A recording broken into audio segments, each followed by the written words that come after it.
Hotep, brothers and sisters, Hotep, welcome back to African Metaphysical Center for Spiritual Healing. I'm your host, Dr. Daryl Greer, metaphysical practitioner, Reiki master, and Qigong instructor. Today's lesson is life is like a school. Life is like a school. If a person were to attempt to derive some spiritual meaning from life, it could be likened unto a temporary school occupied by one's soul as it makes its way through eternity. Life and its experiences become as instructors, teaching each soul to better understand the reality of life according to the soul's involvement, to comprehend it on a conscious level. Herein is part of life's mystery that the soul learns consciously or unconsciously. Everything that is experienced becomes part of the subconscious memory levels of one's mind, whether seen or unseen, whether of this physical world or other worlds. A person may therefore be unaware that their soul is going through a learning process. The main consideration, however, is that learning is taking place and that it has effects on one's soul.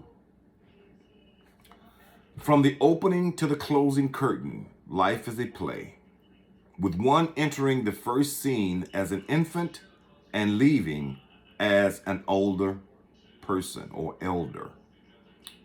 Between these two extremes of our entrance and our departure, life itself is very precious.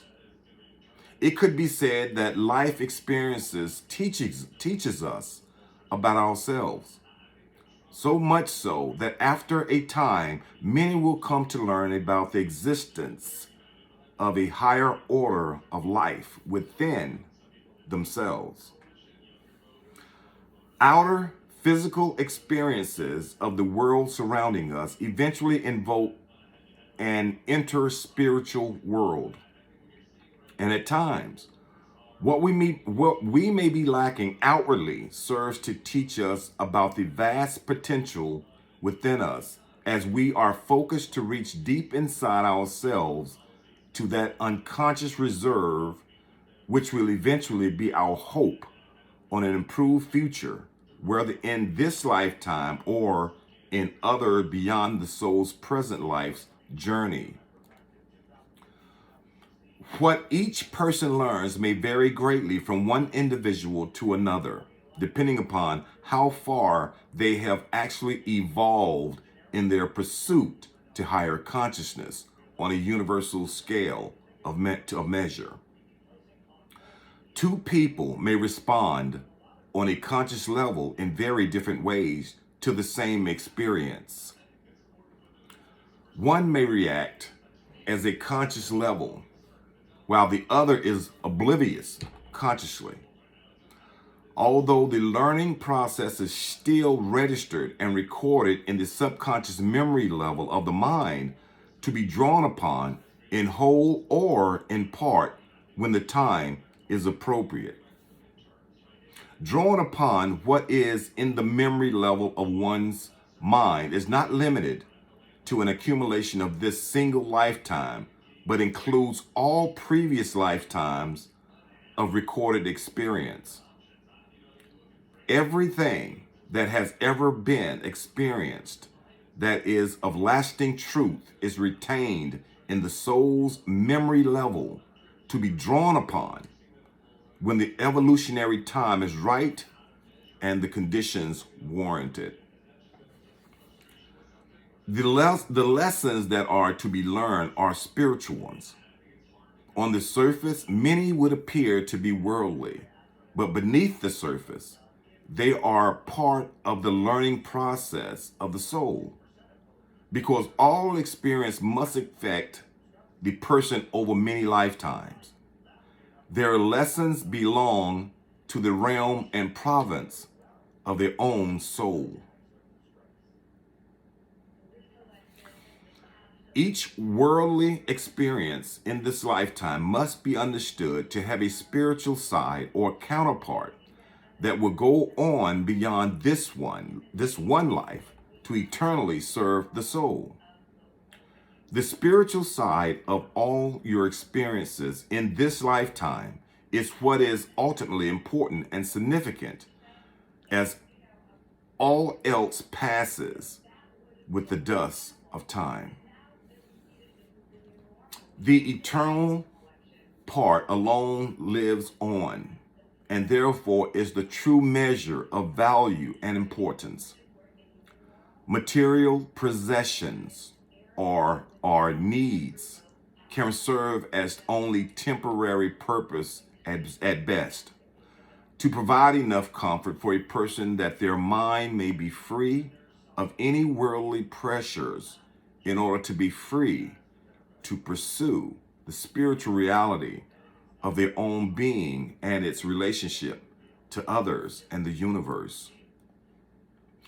Being in a position to surround oneself with beautiful possessions of this world is only of worth when an atmosphere of beauty surrounding oneself is stimulating and conducive to pursuing the source of all beauty to be found in the spiritual realm of oneself. Beyond what is described here, material possessions and beauty serves only the fleeting purposes of physical self-indulgence and are thus a diversion from sensing the true, lasting value of life to be found within one's own soul. Until a soul learns the spiritual lessons of life, the outer manifestation of one's life may be in a hurry to do something that in reality amounts to nothing of any real value. Patience, carried out to its ultimate spiritual side, is eternity itself. Being patient does not mean going to another extreme and doing another under the name and guise of having found eternal peace. No. It does mean maintaining one's composure in the light of the spiritual side or reality of what is taking place at any given moment of eternal time. When life's lessons are learned significantly to the point wherein a person realizes that it is one's eternal soul that is doing the learning, then the concept of maintaining balance in one's life takes on a spiritual side. Balance then becomes a balance of body, mind, and spirit, or one's spiritual nature and the presence of the Creator abiding within it. Through living one's life and formulating a lifestyle to accommodate it, a person does what is necessary to maintain a balance between the needs of the body, mind, and spirit, respectively. Also learned is that although one should strive for a balance as the preferred ideal, should the need for a choice between the three ever arise, the spirit must take priority, since it is the very foundation upon which the body and outer mind ever exist. Through living one's life and formulating a lifestyle to accommodate it, a person does what is necessary to maintain a balance between the needs of the body, mind, and spirit, respectively. Also learned is that although one should strive for a balance as the preferred ideal, should the need for a choice between the three ever arise, the spirit must take priority, since it is the very foundation upon which the body and outer mind ever exist. The main point to be learned from this is that there is a spiritual side to everything that takes place in the human experience, and that this is the most important thing in life to be learned. Continue to raise your level of consciousness because we are transitioning to the fifth dimension. And until next time, Ashe, Ashe, Ashe.